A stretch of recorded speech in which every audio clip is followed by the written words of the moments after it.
हर हर महादेव। आप सभी का मेरे YouTube चैनल में बहुत ही ज़्यादा स्वागत है। जैसा कि सावन का महीना चल रहा है, तो इस वक्त सावन का जो भी उपाय आप करेंगे महादेव को प्रसन्न करने के लिए, महादेव बहुत जल्दी प्रसन्न होंगे। तो आप जो भी उपाय कीजिए, जितना भी उपाय कर सकते हैं कीजिए, क्योंकि इस वक्त बहुत ही शुभ मुहूर्त है। 2 मास का सावन लगा है, तो महादेव को प्रसन्न करने का इससे अच्छा और सरल तरीका और क्या हो सकता है। तो जैसे कि सावन लगा है, तो आप कोशिश कीजिए हर रोज कोई नया तरीके से आप महादेव को प्रसन्न कीजिए। तो आज ही मैं जो उपाय बता रही हूँ बहुत ही सरल है, बहुत ही अच्छा है। तो होप आपको बहुत ही ज़्यादा पसंद आएगा और आप इसे ज़रूर करेंगे, क्योंकि महादेव को प्रसन्न करना मतलब कि अपनी किस्मत को चमकाना है, अपने भाग्य को चमकाना है। तो आपको क्या करना है, आप किसी भी अगर आपने घर में बेल का पेड़ लगाया, जैसा कि मैंने बहुत सारी बेल के पेड़ का महत्व बताया है अपने पिछले वीडियो में, तो आप चेकआउट कर सकते हैं। बहुत सारे उसमें बेल के पेड़ का महत्व है, तो आप उसको चेकआउट कर सकते हैं। अगर कि घर में क्यों लगाना चाहिए और के पेड़ को क्यों पूजन करना चाहिए, तो मैंने कहा था आप लोगों से कि घर में ज़रूर लगाइए। अगर आपने घर में लगा लिया, सावन में घर में लगाया, तो बहुत ही शुभ है। और अगर नहीं लगाया है तो आप लगा लीजिए, सावन का मौसम है, बेल का पेड़ गमले में आप लगा सकते हैं। तो ऐसा कुछ नहीं है कि घर में नहीं लगाना चाहिए, पूजन के लिए आप लगा सकते हैं, या फिर किसी मंदिर में भी आप जाके लगा सकते हैं। कहते हैं कि जीवन में आपको एक बेल का पेड़, कम से कम एक बेल का पेड़ तो अवश्य लगाना चाहिए। इससे महादेव बहुत प्रसन्न होंगे, क्योंकि आपके जीवन के उपरांत भी उस बेल के पेड़ से जो पत्ती तोड़ के जो भी महादेव को अर्पण करेगा, तो वो आप ही का अंश रहेगा। तो इसलिए बेल का महत्व बहुत ही ज़्यादा है। तो अगर आपने घर में लगा लिया है, ठीक नहीं लगाया है, तो आप मतलब कि सावन का मौसम चल रहा है तो इसको लगा लीजिएगा। नहीं तो आप किसी भी मंदिर में जाइए, या फिर रास्ते में कोई भी बेल का पेड़ हो, चाहे छोटा सा हो चाहे बड़ा सा हो, तो आपको क्या करना है, चाहे आप इसे हर सोमवार कीजिए, चाहे आप इसे सावन के हर दिन कीजिए। तो आज से जैसे नया जो एक्स्ट्रा दिन लगा है वो लग गया है, परसोत्तम का दिन लग रहा है, तो आज शिवरात्रि बहुत ही खास मतलब मुहूर्त है, बहुत ही शुभ मुहूर्त है। तो आप आज ही से उपाय कर लीजिए। तो ये चाहे सुबह कीजिए चाहे शाम कीजिए।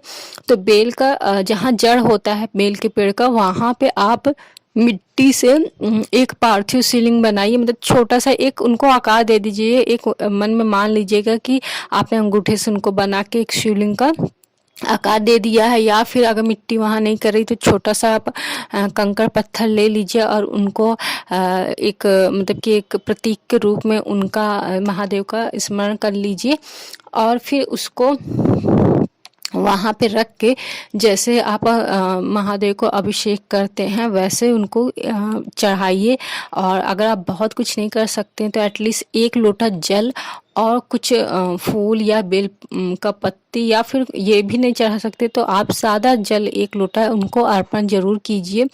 और उनको मतलब कि बेल के पेड़ के नीचे उनका महादेव का एक, चाहे मिट्टी का चाहे ऐसे ही कोई भी ईटा पत्थर लेके, मतलब कंकड़ पत्थर लेके, कहते नहीं कंकड़ में शंकर होते हैं, पत्थर में शंकर जी होते हैं, तो वैसे ही तरह उनको एक प्रतीक के रूप में मान लीजिए, उनको 1 लोटा जल चढ़ाइए। ये बहुत ही ज़्यादा मतलब फलदायक होता है, बहुत ही ज़्यादा सौभाग्यशाली देता है। और अगर आप ये दूसरों को शेयर करते हैं, ये इंफॉर्मेशन मीन्स आप खुद ही, मतलब मैं वीडियो शेयर करने के लिए नहीं बोल रही हूँ, जैसा कि मतलब दूसरे को देने के लिए बोल रही हूँ, कि जैसे आपने अपने आस पड़ोस में रिश्तेदार को, अपने परिवार को ये बातें बताई कि इस तरीके से पूजन किया जाता है, तो वो बहुत ही फलदायक होगा, भगवान आपसे बहुत प्रसन्न होंगे। क्योंकि कहते हैं ना कि बेल के जो पेड़ है वो माता पार्वती जी से उत्पन्न हुआ था, उनके पसीने से उत्पन्न हुआ था, तो उसमें उनका मतलब कि बहुत ही ज़्यादा शिव शक्ति का वास होता है। तो वो शक्ति हो गई बेल का पेड़, और जो पत्थर है आपने शंकर जी को मान लिया, तो वो दोनों शिव शक्ति हो गए।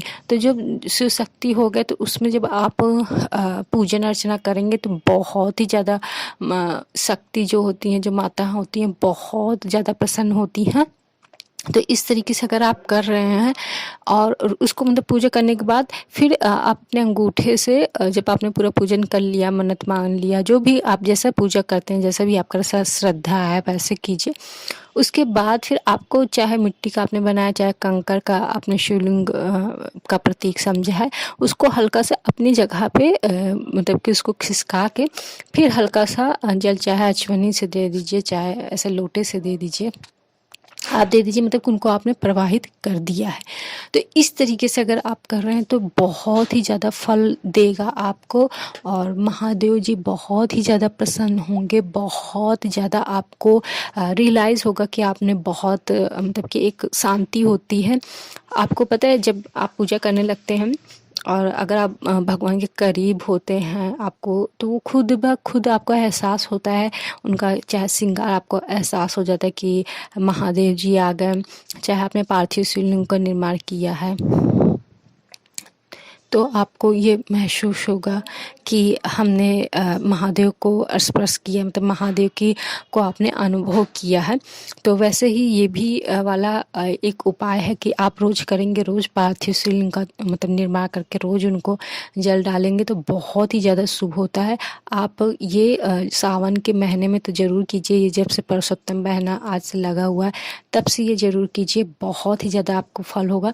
और मैं पूरे गारंटी के साथ कह सकती हूँ, पूरा मेरा ये यकीनन के साथ कह सकती हूँ कि आप कमेंट करके ज़रूर कहेंगे कि हाँ आपको अनुभव हुआ महादेव के बारे में, आपको प्रसन्नता हुई है, आपने महसूस किया है कि आप महादेव को सामने से देखा है। तो ये वाला आप उपाय ज़रूर कीजिए। और हाँ, अगर आपको कोई विश पूरी करनी है, कोई मन्नत पूरी करनी है, या फिर आप को सौभाग्यशाली बनना है, तो आप जब इसको कीजिए ना, तो आप भगवान से आप जब जल अभिषेक करें पार्थिव शिवलिंग में, जो आपने बेल के पेड़ के पास बनाया है, मतलब उनके जड़ के पास बनाया है, तो आप अपनी विश को ज़रूर कीजिए। और हाँ, आप अपना नाम और गोत्र ज़रूर लीजिए, और जैसे आपका जो भी नाम है, आपका जो भी गोत्र है, वो लेकर अपनी मन्नत पूरी कीजिए और महादेव से कहिए। और जो माता पार्वती जी हैं, जो शिव शक्ति हैं, उनको ज़रूर कीजिए। और वहाँ पर एक दीपक जलाइए देसी घी का, लेकिन वो जो दीपक हो वो 2 आप रखें, क्योंकि कहते हैं कि महादेव और शिव मतलब महादेव और माता पार्वती जी को शिव शक्ति कहते हैं। तो महादेव के पूजन में जो बत्ती होती है, जो बाती होती है रुई की, वो 2 होती है। तो अगर मतलब कि जब आप बेल के पेड़ में आप कोई विश के लिए पूजा कर रहे हैं, तो 2 बाती आप ज़रूर उसको जैसे आपने एक दियाली लिया, 2 दियाली नहीं जलाना, एक दियाली में आपको 2 बाती रख के उसमें घी डालकर या फिर शुद्ध तिल्ली का तेल डाल के आपको वहाँ पे दीपक जलाना है। तो ये बहुत ही ज़्यादा आपको फलदायक मिलेगा। उम्मीद करती हूँ कि आपको ये उपाय बहुत ही ज़्यादा पसंद होगा। और बाकी के मेरे पिछले वीडियो ज़रूर देखिएगा, उसमें व्यूज़ नहीं आ रहे हैं, बल्कि इतने अच्छे उपाय हैं उसमें, मुझे नहीं समझ में आ रहा है उसमें व्यूज़ क्यों नहीं आ रहे हैं। और मुझे तो बहुत प्रसन्नता होती है जब मैं ये करती हूँ, महादेव के लिए एक-एक चीज़ चुन के ले आती हूँ। तो आप भी ले आइए जी, और महादेव को भक्त बन जाइए। और उम्मीद करते हूँ मेरा जो भी मैं उपाय बता रही हूँ आपको बहुत ही अच्छा लग रहा होगा। प्लीज़ मेरे चैनल को ज़रूर सब्सक्राइब कीजिए, शेयर कीजिए, लाइक कीजिए। धन्यवाद। हर हर महादेव। राधे राधे।